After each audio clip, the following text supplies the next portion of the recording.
Welcome back to Combust Astrology. My name is Liv. I'm going to be covering the full moon for October 17th, and it is in Aries. So let's get into it. Just open the chart, and automatically, oh, cardinal points. Okay, so we got the moon. Obviously, the full moon is something that's important to talk about here.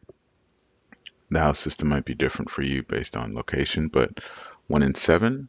So if we actually rewind first, we had the stellium last time when it was the new moon, and it was a whole lot of Libra placements, right? I believe Venus was there too in South Node. And we talked about how that was about trying to make sense of enjoying yourself in the midst of the chaos of everything else. So, given that it's been halfway of a cycle, it's pretty much time to see how things have kind of progressed, right? Having the sun opposing the moon now, while the moon and Chiron are together, is showing that maybe the decisions and the actions that you've taken has kind of split you from the people around you that pretty much saw harmony within you. And because you're actually making decisions that are going to serve you more, might be some time to kind of cut the grass, right? To further emphasize this, we can see that Venus is having a sextile to Pluto. Really tight, actually. Now, Venus in Scorpio is not an easy thing to have because it's, in a sense, kind of sacrificing constantly to get your own sense of values and love that you're desiring. And when Venus is here, you really do have to make the effort to not fall so hopelessly in love into something that really is going to hurt you in the end, right? You have to take that sense of change and evolution and wear it on your sleeve and not so close to your heart. But when you have Pluto sextiling that Venus, Pluto kind of like domineering over Venus, however, because Pluto rules Scorpio, there is a sense of, you know, everything's burning, but you might crack a little smile.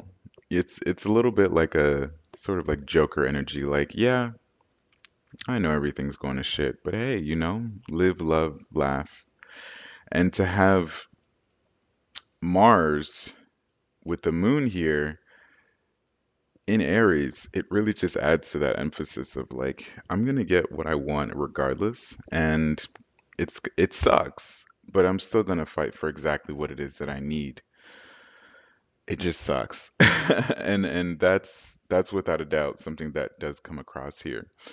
And I talked about cardinals being a really important thing because when we look at Mars, it's opposing Pluto at this current point in time. So Mars opposing Pluto, the sun and the moon here, it makes this sort of like grand square or grand cross, whatever. This to me is like someone has made me the villain for something that all I did was choose myself. And it's like, am I gonna let that bother me? Am I gonna fight that? Am I gonna make that sort of outcome my, honestly, like my trauma response?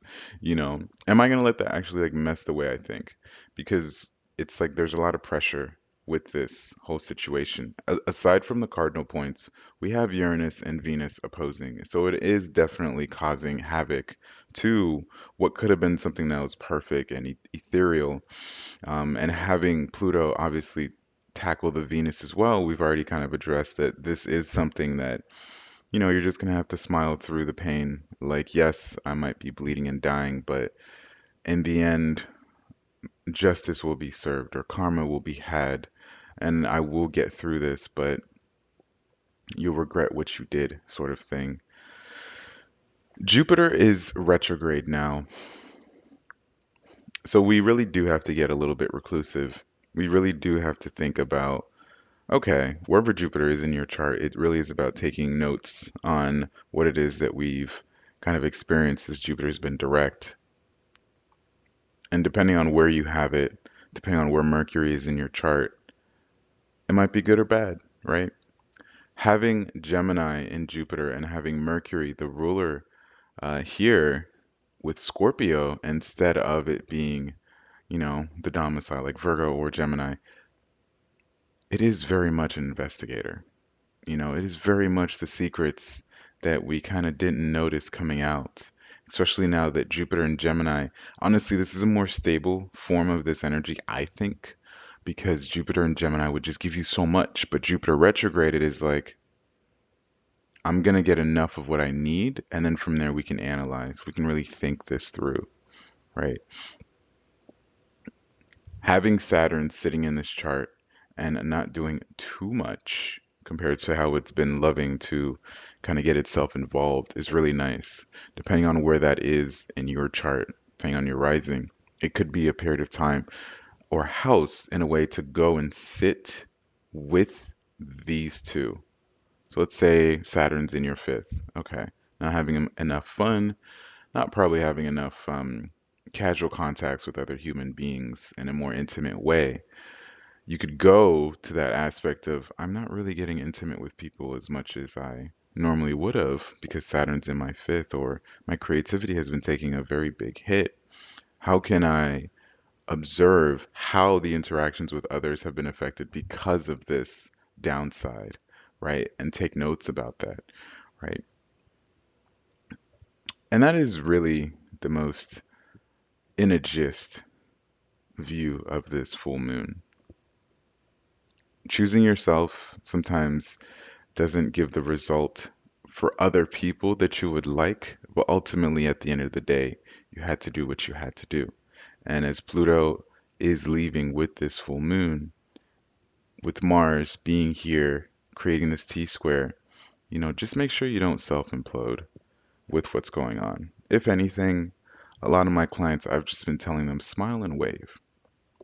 Pain might be harsh, you might be down, it might be a very big financial cost, but smile and wave because you're ending a lot of things right now.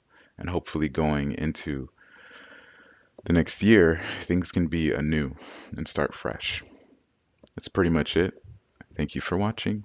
Take care.